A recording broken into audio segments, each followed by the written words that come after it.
Separation of sales में अब जो नेक्स्ट मेथड है वो है फिल्ट्रेशन।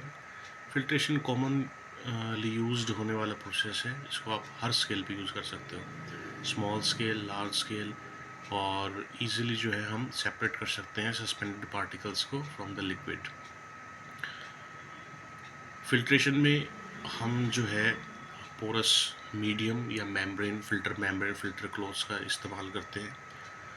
जो पोर साइज़ है, पोरोसिटी है, उसके ऊपर डिपेंड करता है कि कितना इफ़ेक्टिव जो है हमारा फिल्ट्रेशन प्रोसेस होगा। कौन कौन से फैक्टर इन्फ्लुएंस करते हैं कि आपको कौन सा फिल्ट्रेशन मेथड या इंस्ट्रूमेंटेशन यूज़ करना है? डिपेंड करता है कि प्रॉपर्टीज़ क्या है फिल्ट्रेट की, यानी कि जो आप जिस ब्रॉथ में, मीडियम में, लिक्विड में, जिसमें आपके सेल्स, सॉलिड पार्टिकल सस्पेंडेड हैं, उसकी विस्कोसिटी, डेंसिटी, और जो सॉलिड पार्टिकल्स हैं उनका साइज़, उनका शेप, उनका नेचर क्या है।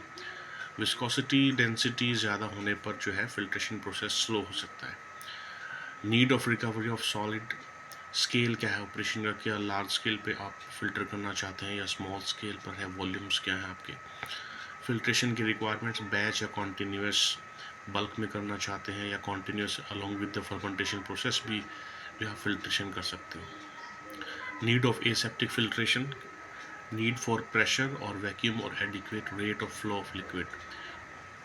तो कुछ फैक्टर्स हैं जिनके ऊपर डिपेंड करता है। तो फॉर एग्जांपल ये देखिए, अगर आपको प्रिंसिपल समझना है तो आप ये डायग्राम देख सकते हैं। इसमें आप फिल्टर क्लॉथ, फिल्टर मेम्ब्रेन जो है हम सिलेक्ट करते हैं, और इसको जो है हम सपोर्ट यूज़ करते हैं जनरली, और ये जो सपोर्ट होती है इसी के ऊपर जो है हम मेम्ब्रेन को इंस्टॉल करते हैं। जब आप ऊपर से स्लरी फीड करेंगे तो depending upon the pore size, solid materials जो हैं वो रिटेन हो जाएंगे, और जो फिल्ट्रेट है वो फिल्टर होकर कलेक्ट हो जाएगा। तो फिल्ट्रेट है जो हमें फिल्टर होने के बाद जो लिक्विड मटेरियल मिलता है, और फिल्टर केक आपका जो सॉलिड मटेरियल है वो बिल्ट होता चला जाएगा।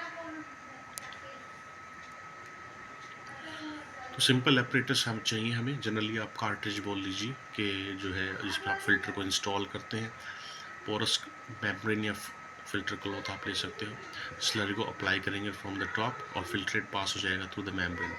फिल्टर केक जैसे जैसे इंक्रीज होता रहेगा, बिल्ट होता रहेगा, प्रेशर कम होता चला जाएगा, फिल्ट्रेशन प्रोसेस स्लो हो जाता है। तो अक्सर हमें फ़िल्टर केक को हटाना पड़ता है, मेम्ब्रेन को वॉश करना पड़ता है, रीइंस्टॉल करना पड़ेगा, और कई बार हमें प्रेशर जो है इंक्रीज़ करना पड़ता है, क्योंकि ये एक सीविंग की तरह एक्ट करता है।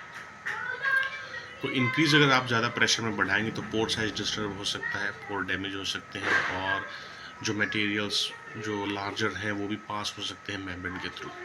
तो फ्लो रेट जो है वो रिड्यूस हो सकता है ब्लॉकेज के थ्रू भी। अगर मान लीजिए कि ब्लॉकेज हो गई है पोर्स की, तो भी फिल्ट्रेशन जो है कम्प्लीटली स्टॉप हो सकता है। तो रेट ऑफ फ्लो के लिए आप dV/dt is equal to KA delta P by mu L आप डिफाइन कर सकते हैं। म्यू यहाँ पर लिक्विड की विस्कोसिटी है, L depth of filter bed, delta P pressure across the membrane. Difference जो है वो है ऊपर से जो अप्लाई कर रहे हैं वो, और फिल्ट्रेट जहाँ मेम्ब्रेन के बाद जहाँ पर फिल्ट्रेट आपको ऑब्टेन हो रहा है on the other side of the membrane. और एरिया है वो जो A इज़ द एरिया जो फिल्टर का एक्सपोज्ड है टू द लिक्विड जिस पे आप जो है स्लरी फीड कर रहे हैं, और K जो है कांस्टेंट है for the filtration system. Filter aids हम यूज़ कर सकते हैं अगर मेम्ब्रेन बार बार ब्लॉक होता है या डैमेज होने के चांसेस हैं, तो आप जो है केजल गेयर यानी कि डायटमेसिस अर्थ और या बहुत ऐसे कोटिंग मटेरियल्स आते हैं, आप प्री कोटेड फिल्टर जो है वो यूज़ कर सकते हैं।